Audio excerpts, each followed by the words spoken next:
नमस्कार। एक defence attorney होने के नाते आज की इस बेहद अहम चर्चा में स्वागत है। आज का विषय एक आम नागरिक के मौलिक अधिकारों से सीधा जुड़ा है। बेल यानी जमानत। नए भारतीय नागरिक सुरक्षा संहिता, जिसे हम BNSS कहते हैं, इसके आने के बाद इस पूरी कानूनी प्रक्रिया को समझना और भी ज्यादा जरूरी हो गया है। तो चलिए एक लॉयर और क्लाइंट की मीटिंग के नजरिए से इस जटिल कानूनी विषय को आसान शब्दों में समझते हैं। आज हम जिन मुख्य बिंदुओं पर बात करेंगे वो हैं बेल की बुनियादी बातें, गिरफ्तारी से पहले मिलने वाली एंटिसिपेटरी बेल, गिरफ्तारी के बाद रेगुलर बेल, अपील के दौरान बेल और आखिर में कानून के नियम तोड़ने के क्या नतीजे हो सकते हैं। तो शुरुआत करते हैं पहले भाग से, बेल की बुनियादी बातें और कानूनी आज़ादी का असली मतलब।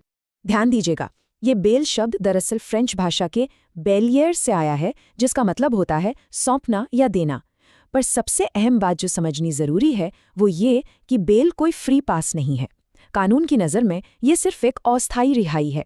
इसका सीधा सा मतलब ये है कि ट्रायल खत्म होने तक किसी व्यक्ति को कानून या सिक्योरिटीज यानी जमानतदारों की निगरानी में सौंप दिया जाता है। कानून इस भरोसे पर अस्थायी रिहाई देता है कि बुलाने पर वह व्यक्ति निर्धारित समय पर वापस हाजिर होगा। अब अगर हम नए BNSS कानून को देखें तो इसका सेक्शन 2 इन शब्दों को एक नया और बिल्कुल साफ कानूनी रूप देता है। सेक्शन 2B बेल को परिभाषित करता है, जिसमें साफ लिखा है कि रिहाई कुछ खास शर्तों और बॉन्ड या बेल बॉन्ड के आधार पर ही होती है। ये नया कानून पुराने कानून की अस्पष्टता को पूरी तरह खत्म करके तस्वीर बिल्कुल साफ कर देता है। यहाँ किसी भी केस के लिए सबसे बड़ा फर्क समझना जरूरी है, पर्सनल बॉन्ड और बेल बॉन्ड के बीच का अंतर। पर्सनल बॉन्ड का मतलब है सिर्फ अपना शब्द देना, एक निजी वादा कि हाँ, जब कोर्ट बुलाएगा तो हाजिरी लगेगी। लेकिन दूसरी तरफ बेल बॉन्ड में मामला थोड़ा आगे बढ़ जाता है। इसमें किसी तीसरे व्यक्ति यानी श्योरिटी या गारंटर की जरूरत पड़ती है, और ये गारंटर अपनी खुद की आर्थिक संपत्ति या पैसा दांव पर लगाता है। अगर आरोपी भाग गया तो गारंटर का भारी नुकसान होता है।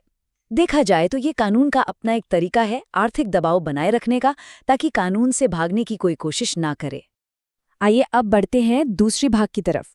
गिरफ्तारी से पहले एंटीसिपेटरी बेल यानी कस्टडी से पहले अपनी सुरक्षा कैसे होती है। अक्सर एक लॉ ऑफिस में कदम रखते ही एक परेशान व्यक्ति का सबसे पहला सवाल यही होता है कि क्या गिरफ्तार होने से पहले कोई कानूनी बचाव मिल सकता है, यानी हथकड़ी लगने से पहले कोई रास्ता है।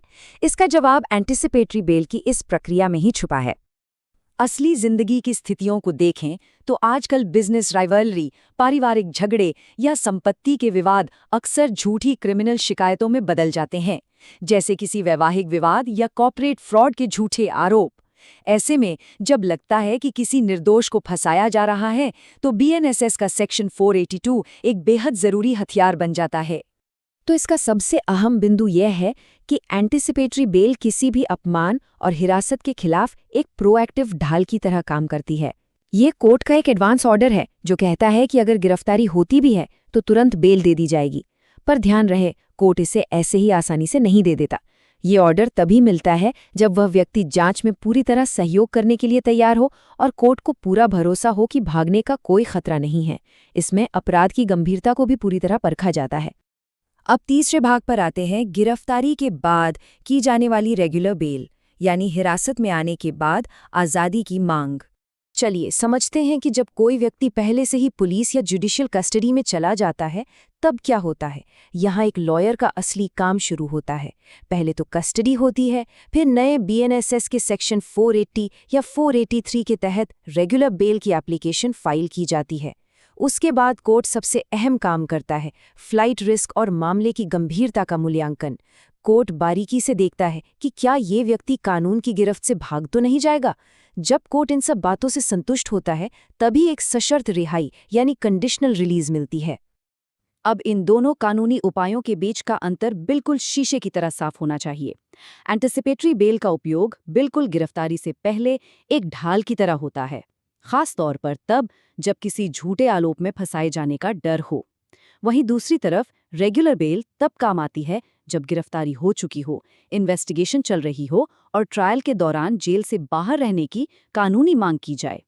इसके बाद चौथा भाग आता है अपील के दौरान बेल और दोष साबित होने के बाद के अधिकार। अब देखिए, ट्रायल खत्म होने और दोष साबित होने का मतलब ये बिल्कुल नहीं है कि आगे के सारे रास्ते बंद हो गए हैं। बीएनएसएस का section 430 post conviction bail protocols को भली भांति दर्शाता है। अगर अपर एपेलेट कोर्ट को लगता है तो वह सजा पर अस्थायी रोक लगा सकती है और बेल दे सकती है। ये वाकई एक बहुत पावरफुल कानूनी मैकेनिज्म है जो एक व्यक्ति को अपील के दौरान अपनी आज़ादी और कानूनी लड़ाई जारी रखने का एक और मौका देता है। यहाँ पर एक बेहद महत्वपूर्ण अंक पर गौर कीजिएगा, 3। इसका कानूनी रूप से बड़ा महत्व है। अगर दी गई सजा 3 साल या उससे कम की है और दोषी व्यक्ति इस फैसले के खिलाफ अप्पा कोर्ट में अपील करना चाहता है तो कोर्ट उसे बेल जरूर देगी। ये इसलिए किया जाता है ताकि उस व्यक्ति को अप्पा कोर्ट में अपना पक्ष सही तरीके से रखने के लिए पर्याप्त समय और आज़ादी मिल सके। अब बढ़ते हैं 5वें और आखिरी भाग की तरफ, नियम तोड़ने के नतीजे और बॉन्ड फेल होने के गंभीर परिणाम। जरा सोचिए, अगर बेल पर बाहर आने के बाद कोई कोर्ट की तारीख पर हाजिर होना भूल जाए या फिर गवाहों और सबूतों के साथ छेड़छाड़ करने लगे तो कानून क्या कदम उठाएगा? जब कानून का भरोसा टूटता है तो उसके परिणाम बहुत ही गंभीर होते हैं। नियम तोड़ते ही एक कानूनी भूकंप सा शुरू हो जाता है। बीएनएस के सेक्शन 491 और 492 के तहत एक छोटी सी चूक सब कुछ खत्म कर सकती है। सबसे पहले तुरंत प्रभाव से बेल रद्द कर दी जाती है। फिर जो पैसे बॉन्ड में तय किए गए थे वो सरकार जब्त कर लेती है।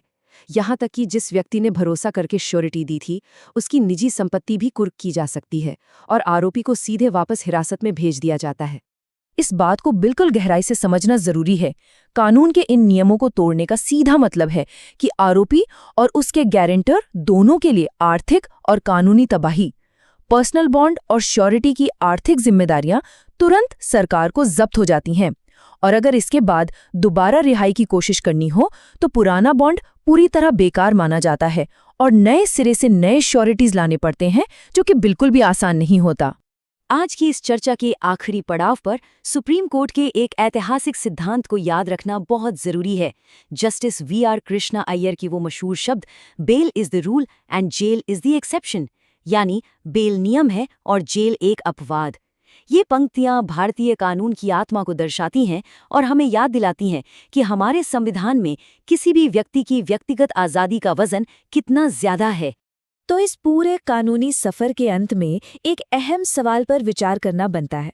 एक तरफ राज्य की बेहिसाब ताकत है और दूसरी तरफ एक नागरिक के व्यक्तिगत अधिकार।